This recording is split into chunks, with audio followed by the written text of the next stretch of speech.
Hello viewers, welcome to episode 11 of the Smart Mobility Revolution. My name is Kevin Borras. As ever, I'm joined by Bob McQueen, one of the three co-authors of a new book. In fact, it's a body of knowledge called the Smart Mobility Revolution. It will be out before the end of the year. We can talk about that another time and when it's coming out and who's publishing it, but we do have some good news. But what we're looking at is, what is the Smart Mobility Revolution? Why is it still a revolution? And it's been divided. The book or the body of knowledge has been divided into 16 chapters at the moment. There may be more. Currently, it's 16. And chapter 11, we're looking at success. So the idea is, let's define first of all what is success in terms of smart mobility, and how do you measure it, and how do you plan for it? I often hear people say, "Oh, we stumbled across this fantastic method. We stumbled across a great idea." The chances of that happening are quite remote, because there's bigger chance of stumbling across a failure, isn't it? The whole idea of if you fail to prepare to fail. Got that right this time.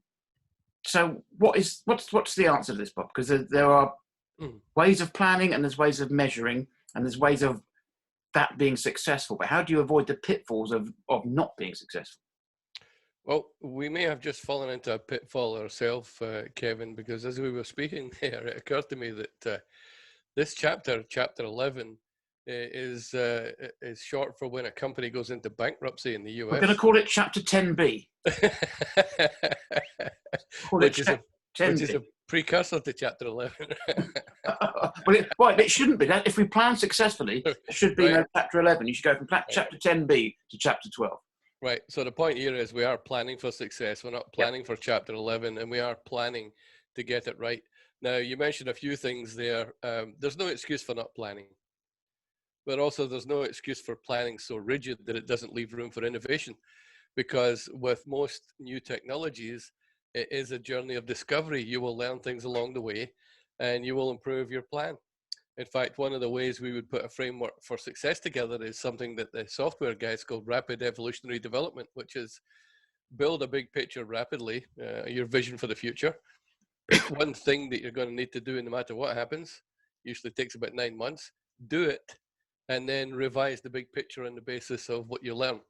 That kind of moving forward incrementally is not chaos, but it's also not rigid structure. It's kind of agile. It's the ability to move quickly and then learn lessons.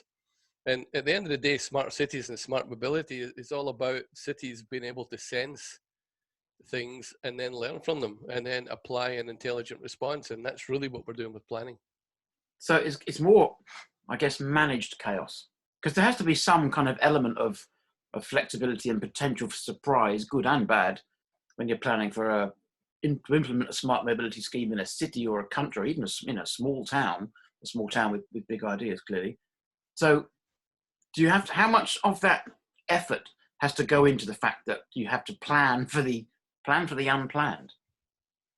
Well, first of all, there will be unplanned. There will be unpredictable things that will happen. And you know this story, Kevin. I talked to a senior project manager in Parsons Brinkerhoff years ago, and I said to him, "Bob, what's the definition of good project management?" And without skipping a beat, he said, "No surprises." Mm-hmm. Right? Now, for this, I would say, yeah, there are going to be surprises, good and bad, but there should be no unrecoverable surprises. Yeah. We should have enough scope and ability to adjust to it. Also, a really good smart mobility plan is going to have multiple participants across many different departments in a city, in a region, and they may not have worked together before. So yeah, there will be some people surprises too. And maybe I'm getting cynical in my old age, but I believe there's only two ways to get people to work effectively together. You say, if you don't work together, something bad will happen. If you do work together, something good will happen. Mm-hmm. And I think that's a part of the key to success as well. And success is more about people than technology. It's more about organizing and more about people dynamics than it is about technology. I would even take it to the point, and maybe this is a challenge statement, but if you know what you want, we can figure out the technology because it exists already. Especially as most of the technologies we're using for smart mobility were developed somewhere else. You know, if you take, I love electronic toll collection. You know, the genesis for electronic toll collection is animal tagging. Amtech, who were one of the front runners here, were originally called Animal Technologies, and they were tagging cows so that farmers could find them. Yeah. So you turn the cow into a high-speed vehicle, and you ramp up the quality of the communications, and you've got a transponder for electronic toll collection. So most of the technologies exist, they're designed for bigger markets, and we adopt and adapt them into transportation. So there really aren't too many technology surprises. There's a lot of surprises about new ways to do things, new business models, but not so much. And that's one of the things we want to talk about in the framework for success. You got to look at the business model. And, you know, I'm a great admirer of Transport for London. They do a lot of things right. And when they did congestion pricing, they did the legislation well in advance, so there was no real argument about it. Yeah. But also, they adapted the business model to suit the technology limitations, right? They decided to go with cameras because they didn't want to have to invest in transponders like Amtech in every single vehicle. So they wanted a non-invasive way. They had some great experience with cameras for the Ring of Steel in central London for security purposes. So they went with cameras. At the time when they launched with the cameras were only good enough to catch 75% of the number plates in London. Yeah. Despite the fact that the British number plate is like half the size of the front of the vehicle, but still not able to capture all. So what do? The business model is not, if you cross a screen line, if you cross a line in the road, we charge you.